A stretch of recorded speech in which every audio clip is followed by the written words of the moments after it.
let's do this.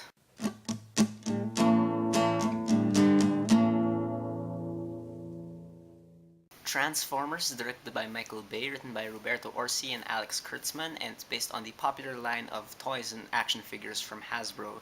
And this movie stars Shia LaBeouf, Megan Fox, Josh Duhamel, and features the voice of Peter Cullen as, of course, Optimus Prime. Now, in Transformers, these two alien races of Transformers called the Autobots and the Decepticons find themselves on Earth in order to find this thing called the Cube or the Allspark, which is the thing that gave birth to their planet of Cybertron. And they're just fighting over it. The Autobots want to kind of restore peace and their planet with the Allspark, while the Decepticons just want to enslave everything. And in the middle of this extraterrestrial war of sorts is Sam Witwicky, played by Shia LaBeouf. And he's this teenager in high school who unwillingly finds himself like as the key to this whole mystery of where to find the Allspark. Now, of course, I'm reviewing this movie because Transformers Age of Extinction just came out. I just watched it. My review for that will be up hopefully by this weekend or something.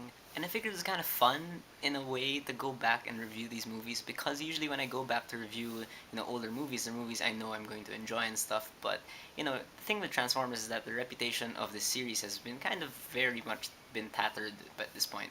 And I do remember enjoying Transformers when it came out all the way back in 2007, and I watched it again. It's not as good as I remember. However, the visuals are still great. They still hold up today. And, for all of Michael Bay's weird, mannerisms and like, the things he likes putting into his movies, he really presents like this sense of wonder in this movie.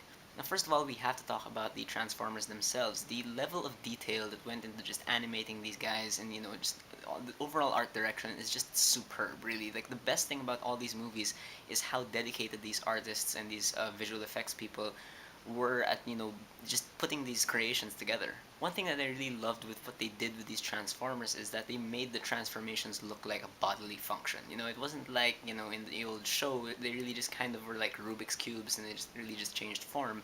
Here, it really does feel like they can actually change. That's, an organic part of their bodies. And for a movie 7 years old, the visual effects still like very much seamlessly fit into this world.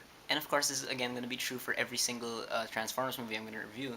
But when you have two robots on screen just kind of fighting each other, that's always the best part.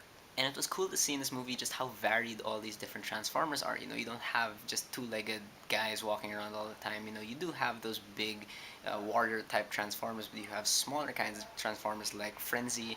You have Scorponok in there. It's just a nice, mix of robots here, and it's interesting to see them fight. Sound design is also something that's been consistently great about this series. Like the people here who made the sound design really kind of put together mechanical sounds with organic sounds, and really comes off a very interesting way. And this is first and foremost a action movie, and the sound mixing also that they did here really captures the scale of these battles. Like every time these humans fight a big transformer, it feels like a boss battle. Like I remember saying that when you see them fighting one of these Decepticons, like it feels like the first time you play Bioshock and you fight a big daddy and you just waste so much ammo trying to kill it, and then you finally kill it. Like it's just so satisfying.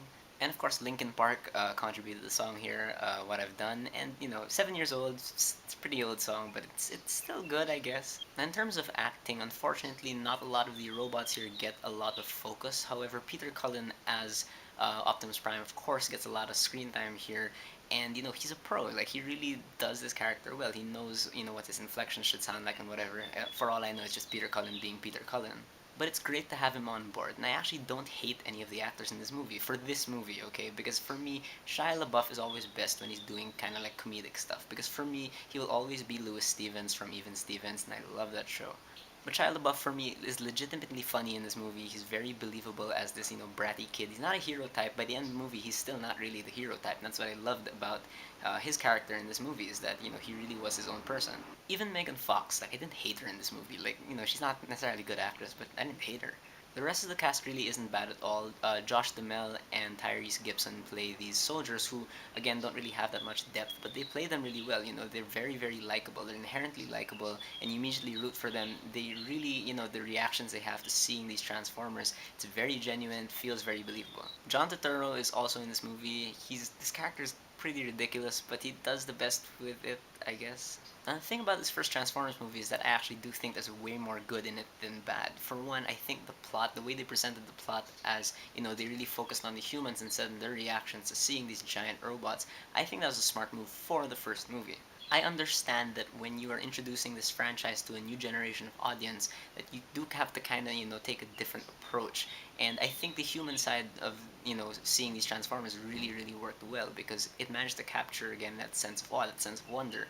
And because you are focusing on humans, there is more build up before the action. However, when the action hits, it's very, very awe-inspiring. And the plot overall, it's mostly very campy. You have your political conspiracies here and there, but overall, like for me, I just like the theme of sacrifice that this movie kind of revolved around. And the Autobots themselves, they're willing to sacrifice this all spark if it means saving the humans and them not having a world anymore. It's just very intriguing to me that they would go that far. However, this is where I segue into the things I didn't like about this movie. For one, there are no characters in this movie, and this film is populated by lots of different people and lots of different robots. There are no characters in this movie. As much as they try to give little backstories to Shia LaBeouf's character and Megan Fox's character, and as much as they try to give little personality traits to Josh Duhamel's character and Tyrese Gibson's character and John Turturro's character, they're not really characters. They're just there. They're plot devices. We just see the story through them. And honestly, the worst mistake you can do in Transformers movie is not to make your Transformers characters, because none of them are characters here. Even Optimus Prime, they just have personalities and they just fight a lot and stuff. But you never see an arc. You never feel them develop at all. You're just there to watch them fight. And my problem with not having characters is that it makes the action feel less tense. Like you don't really feel like that much is on the line. And again, this is gonna be true for every other movie I'm gonna review in the Transformers series, but this movie is still way too long. It's like 2 hours 20 something, and it's way too long. It's also nowhere as near as tight as it wants to be because it has lots of these different strands of stories just kind of converging into like the climax of the movie. However, they spend this whole running time just, putting in like really unnecessary things. Now, about Michael Bay's directing in this movie, like I mentioned earlier, there's actually a legitimate sense of wonder that he is able to produce from this movie. Like, this is like the least Michael Bayish of Michael Bay's movies. It really feels like he's much more strained in this movie, and his attempts at humor actually do work for the most part.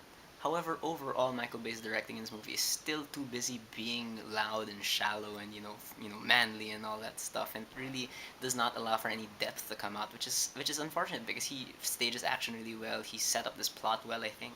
But overall, I'm gonna say that Transformers is an okay movie. It's definitely still kind of worth watching in my opinion for just the visuals alone. This is the definition though of like pure popcorn entertainment. It's the kind of stuff you really do just kind of watch with your brain sort of turned off. This is what I think with Transformers, that this first movie, it's step one in establishing franchise, and they did a good job, and all they had to do was continue doing good moves, but we'll get to that soon.